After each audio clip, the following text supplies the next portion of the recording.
Yo, what's going on, guys? Welcome along to my very own series on how to make your very own customized avatar for VRchat. A friend of mine in the game asked me, Retna, how do you make your own customized avatars?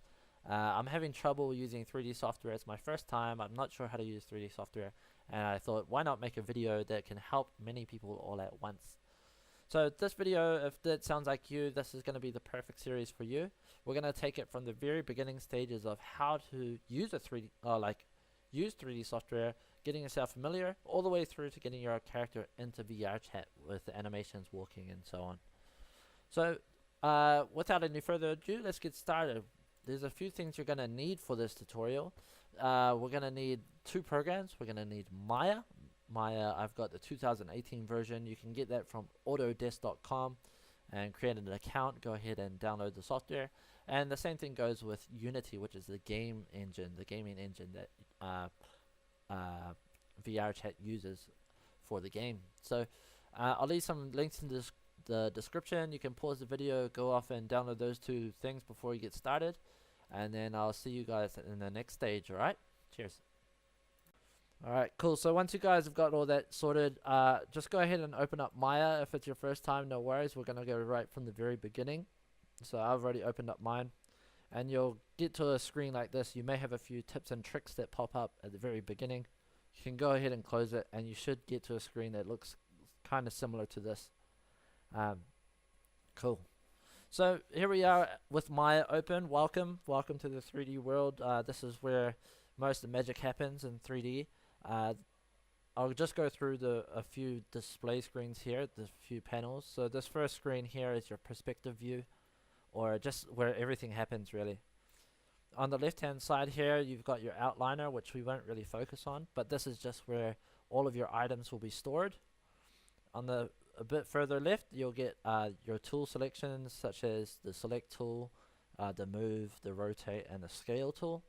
And up the top here, you've got a few tabs or panels, I suppose you'd say, which just go over a few different things. We won't be using most of these today. I think we're just going to be using the poly modeling panel. So that's probably as much as you need to know in terms of the software itself. Obviously you got the file edit where you can just save and do your things up here, but we'll just go through a few of the basics. Cool.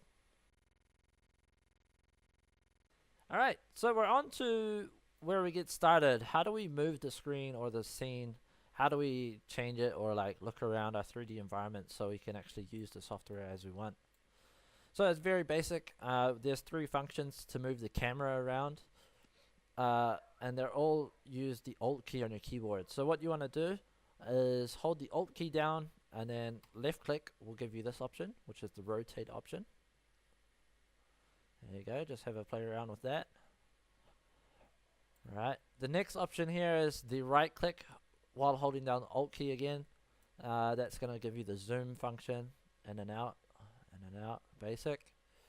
And your last function here is the pan. So you're going to just hold the Alt key and the middle mouse button on your mouse. Alt key and the middle mouse. Yeah, that's right. So there you go. You got the three options. Rotate, that's Alt left click. Alt right click is zoom in and out. There we go. And Alt middle mouse key is to pan. And you'll get used to this over time. Feel free to play around and pause the video if you need to, just to get your hands working, and then come back. Cool. Alright, we're on to the next stage. We've got our camera moving. We know the screen kind of. So now we're going to go on to creating our first shapes, our first primitive shapes for Maya. So it's very basic. Up in this poly modeling tab, you can see there's a bunch of shapes that you can create. They go all the way across, but we're going to just be focusing on these first two for today's tutorial. So we're going to go ahead and click on the sphere here, the sphere button, and then you just click and drag on the grid, and it's going to create your very own sphere. So I'm going to make mine say this big. That's no worries. And go ahead, just the same thing, create a cube as well. We got two options for the cube, is to click and drag, and you'll see it becomes a 2D square, and then you click and drag up, and that creates it a 3D cube. So go ahead and create 2 cubes, and then we should be good. So 1, 2. You can also hold down the shift key and it's going to make it symmetrical. Perfect.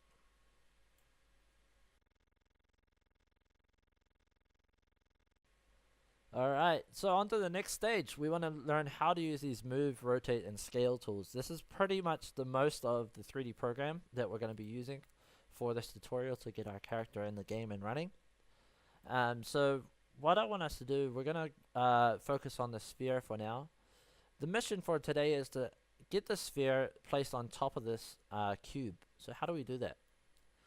So what we want to do is go to this left hand side as we saw at the very beginning. We have the select tool, which we have selected now. We have a lasso tool. We got a couple selection tools, but I want you to click on this move tool here. You can either click on this button here on the left hand side, or just press the W key on your keyboard. That also gets you there as well. Q is for select, W for move. Alright, cool. So you'll get a display here which shows your X axis, which is left and right. There we go. So you can move that left and right. Same thing, Z axis, forward and back. And the Y axis, the green one here, is just up and down the Y axis. So go ahead, see if you can get that sphere on top of the cube.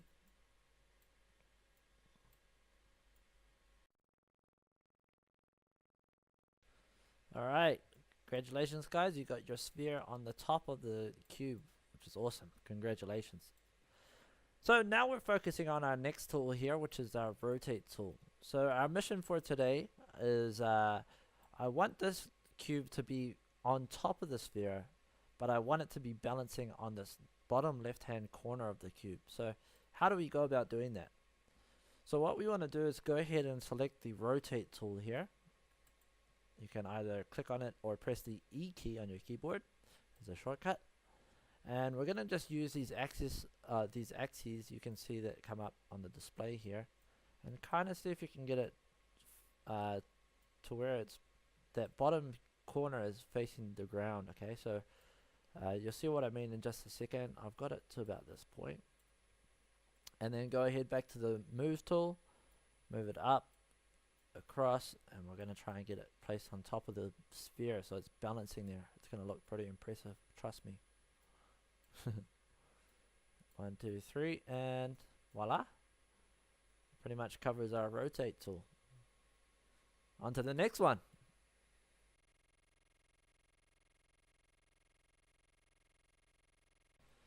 Alright, cool. Welcome back guys. Hopefully you got your cube balancing on top of your sphere. Nice and easy, and it's right on that point there by using that rotate tool. So our next step in the tools here is our scale tool. You can either click that or press the R key. You're not seeing anything because we don't have anything selected, but if you just go ahead and click on that bottom cube here, our mission for today is to make this cube thinner like this, and also, is this also called thinner? I'm not sure the word for it, but I want us to make it as small as possible, just like it's balancing on a totem pole, like so. So have a play around with that. You can also scale these ones if you wish. You can make it smaller or larger. I'm going to leave mine as is at the moment. And there we go. Alright, congratulations if you guys got this far. It's looking pretty impressive. We have a sphere balancing on top of a rectangle which has a cube on its point. Balancing on top of that. That's pretty good. Nice one, guys. We're going to take it one step further. We're going to learn how to select the faces of the objects. You can see here this is made up of many different faces. This has 1, 2, 3, 4, many different faces. The cube has 6 sides and the rectangle also has 6 sides. So how do we go about making this, selecting a face on this cube? So what we're going to do here is, looking at the cube here, or the rectangle I should say, sorry, go ahead and hold down the right click button on your mouse and you're going to see this display come up. You're going to see many different things. For now we're just going to use the face one, and I want us to select the very bottom one underneath the rectangle, and I'm going to give it a fatter bottom of the a fatter bottom. So we just hit the select key, and I'm just going to scale all of these at once like that. So it's going to turn out to be a pyramid. Voila. There we go. So hopefully you guys got these basic functions. That's all the things you're going to need for our next tutorial. Play around, get used to the camera, use the rotate, scale, and move tools, and follow along. I'll get back to you guys in the next video. Sweet.